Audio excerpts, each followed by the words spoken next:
जीवन में पुरोहित जरूर रखो। ब्राह्मण घर में रहना चाहिए, घर में ब्राह्मण आए, पुरोहित आए, पुरोहिता नहीं आए। भगवान को मना कर दिया पांडवों ने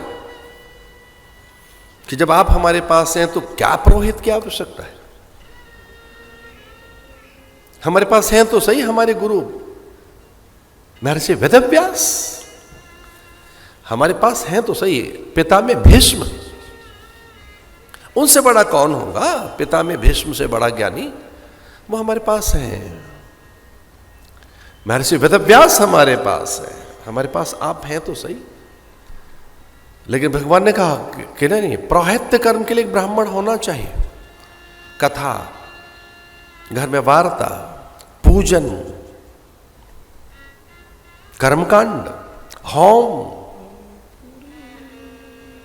उत्सव, व्रत बंधन, व्रत की पूर्ति, व्रत संकल्प, व्रत उद्यापन, उत्थापन,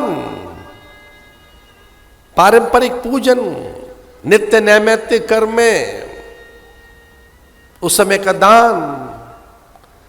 इसे बहुत संकोच के साथ आपसे मैं बात कह रहा था, आज से ही घर में पुरोहित को बुलाओ, पुरोहित को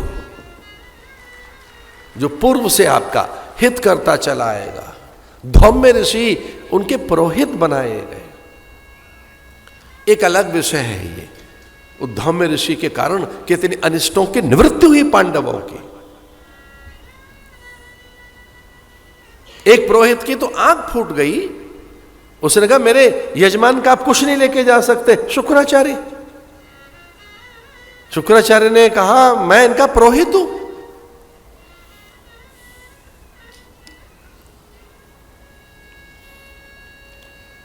पिता की आज्ञा का तो पालन करना ही चाहिए। ब्रह्मा जी ने आज्ञा दी वशिष्ठ को, जाइए पुरोहित बनकर रहना है आपको। और ऐसे एक अपनी मन की बात बता रहे थे, क्योंकि वो बहुत ही व्यक्तिगत बात है, बहुत संकोच में कह रहे हैं, मुझे भी कुछ देर के लिए कुंभ में पुरोहित बनना पड़ता है, कुछ देर के लिए अपने सन्यासियों का। मैं उनके संस्कार कराता हूं, क्योंकि सन्यासी अग्नि नहीं छू सकता, सन्यासी को अग्नि के स्पर्श का अधिकार नहीं है।